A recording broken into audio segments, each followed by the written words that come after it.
آج کل ڈاکٹروں نے یہ بات عام کی ہوئی ہے، خاندان میں بچوں کی شادیاں نہیں کر رہی، ڈاکٹروں کی بات ہے، قرآن حدیث کی بات تو نہیں ہے نا۔ بارہ ڈاکٹر کہتے ہیں کہ بھئی وہ کوئی جین کا جھگڑا ہو جاتا ہے، کچھ بارہ یہ ایک میڈیکل تحقیق ہے، اس پر ہمارا کوئی ایمان تو نہیں ہے نا۔ کئی خاندانوں میں ساری زندگی ہماری خاندانوں میں شادی ہوتی ہیں، کوئی جھگڑا نہیں ہوا۔ اب بیماریاں بھی نئی نئی آ گئی، تحقیقیں بھی نئی نئی آ گئی، شریعت میں منع نہیں ہے، بس موٹی بات یاد ہے۔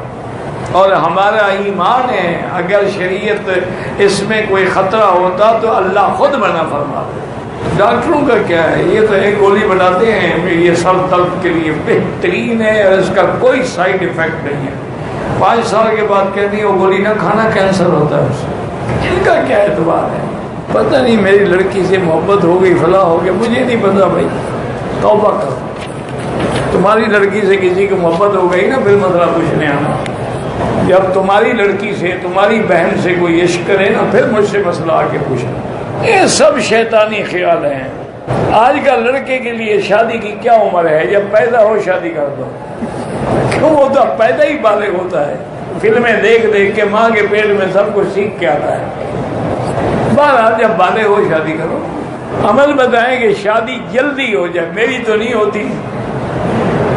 بہرحال عمل یہی ہے کہ 3 دفعہ سورۃ الرحمن پڑھ کے روزانہ دعا کیا کرو، انشاءاللہ 11 دن کے اندر اندر اچھی جگہ رشتہ ہو جائے گا۔ عورت کی نہ ہو وہ بھی پڑھے، لڑکے کی نہ ہو لڑکی کی نہ ہو، سب سورۃ الرحمن، کیونکہ الرحمن جو ہے یہ عرائس القرآن ہے، یہ قرآن کی دلہن ہے، اس لیے 3 دفعہ پڑھا کریں۔ اول آخر درود شریف، اسی نیت سے کہ یا اللہ مجھے دین والا رشتہ نصیب فرما۔